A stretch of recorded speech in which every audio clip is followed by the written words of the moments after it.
Kasama ho natin si Attorney Reginald Tunggol, ang nagsisilbing spokesperson, tagapagsalita ng Senate Impeachment Court. Magandang araw ho muli sa inyo and thank you so much for joining us. Attorney Tunggol, sir, si Bombo Genesis at Bombo Jai ho ito. Welcome sa Bombo Radio Philippines, sa Bombo Network News, sir.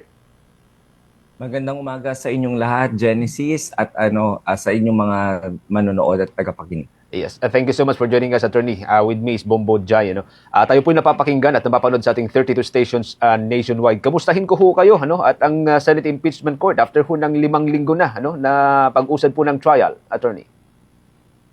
Well, the impeachment court is fine as you can see, it is functioning very well. Nakita naman natin na halos na-accomplish lahat ng mga tasks ng impeachment court in the past few weeks. We are on time in terms of the presentation of Article 1.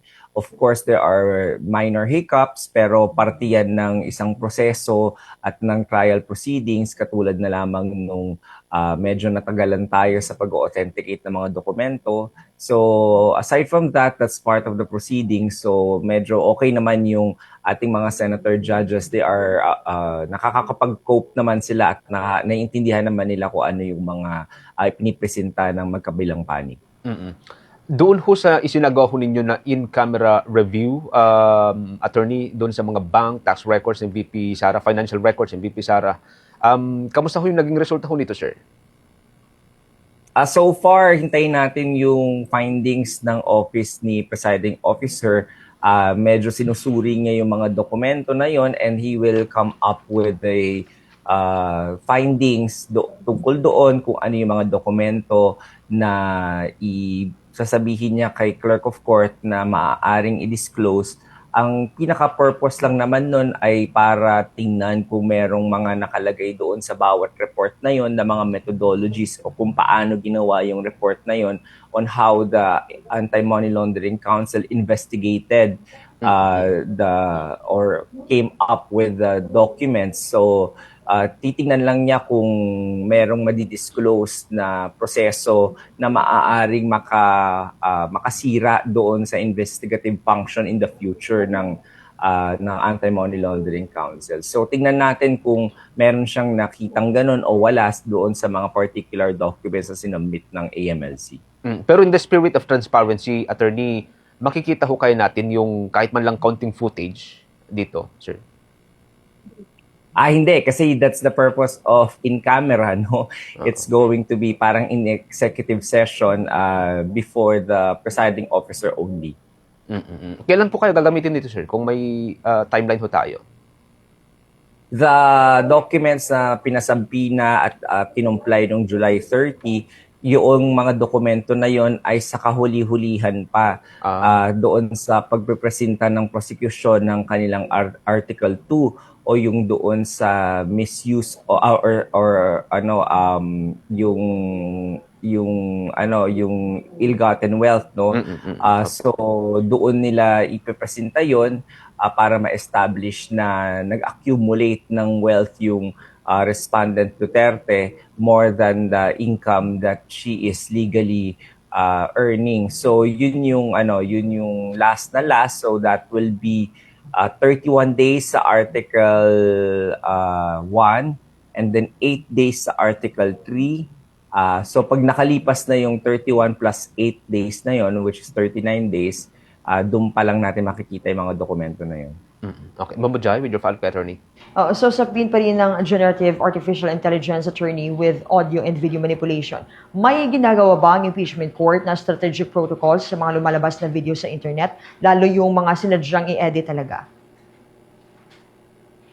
For the impeachment court, no, katulad ng lagi kong sinasabi, any courts in the land they are all passive courts, meaning it cannot take notice of whatever is going on outside of the proceedings of the court to act on it. It has to be taken up by either party or a senator judge. Kailangan nilang i-bring up to the attention of the court or to present it as an evidence, either testimonial, documentary, or object evidence within the proceedings and rules of the court. So other than that, hindi siya makaka-akto kapag walang gumalaw na any party or senator judge to bring those up. Sa ibang usapin naman, attorney, as of now, may natanggap na ba kayong, or may natanggap na ba yung impeachment court na official request mula kina Senator Dante Marcoleta at Senator Jinggoy para maka-join dito sa proceedings?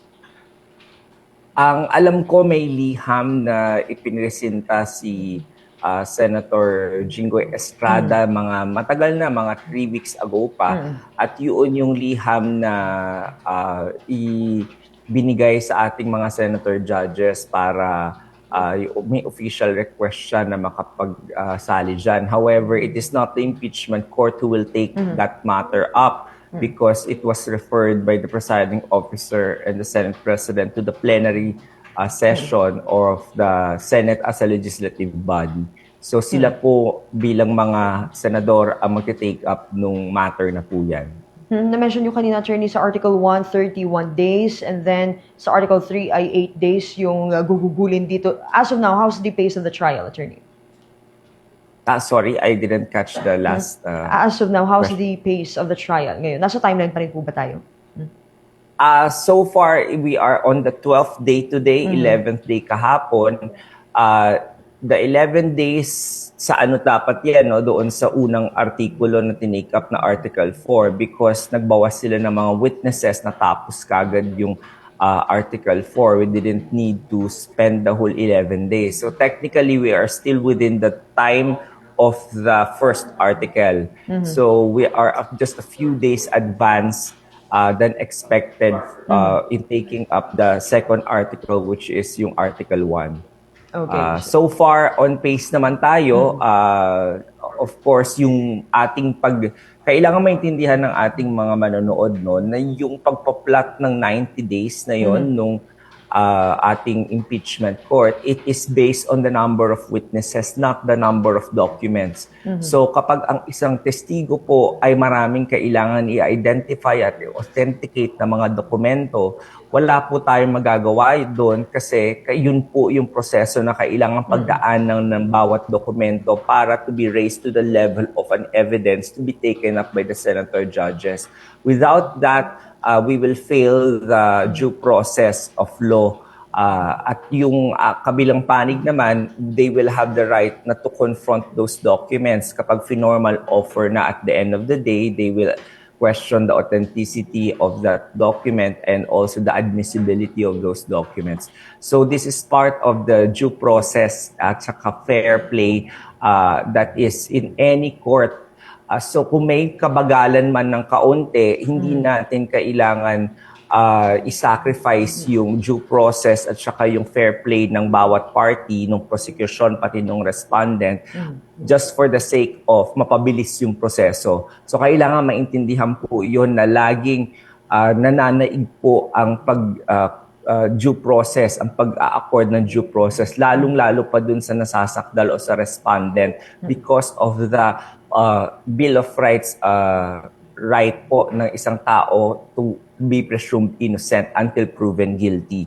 So, kahit bumagal pa po tayo, kahit na umabot pa po tayo ng 5 araw po dito, basta po yung karapatan ng respondent and ng parties ay may i-accord po ng impeachment court. Yun po yung ultimate goal ng isang korte. Okay. Bobo Jen? Oo. Attorney, susugan ko lamang panghuli na lang ito doon sa tanong ni Bombo Jay kanina, yung sa generative AI. We were able to interview si Representative Luis Tron lately and sabi niya, hindi pa sila nakakapag-come up ng one position sa House panel doon sa nangyari sa yung shinare nga ni Senator Pia doon sa allegedly edited video doon sa impeachment trial. As of now, wala pa po kayo natatanggap na anumang position from the House na kumu-question ho dito, sir?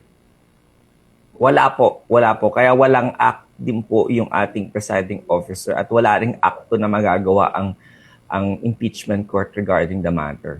And to be fair naman po, to be fair naman po, I think yung video pong yun ay nakapaloob na rin po doon sa ethics complaint na i-file kay Senator Judge Pia Cayetano last week po. So I think it's the ethics panel and the Senate as a plenary who will be able to take that matter up because sila lang po yung may karapatan to discipline the judges. The purpose of the impeachment court is to try the articles of impeachment doon po sa impeachable officer natin, not to discipline yet Judges. the senators themselves. Okay. Attorney, again, thank you so much for joining us. Ingat-ingat po kay Attorney. Maraming salamat po rin sa inyo. Maraming salamat po. Si Attorney Reginald Tunggol, mga kabumbo. Siya pong nagsisilbing tagapagsalita o spokesperson ng Senate Impeachment Court.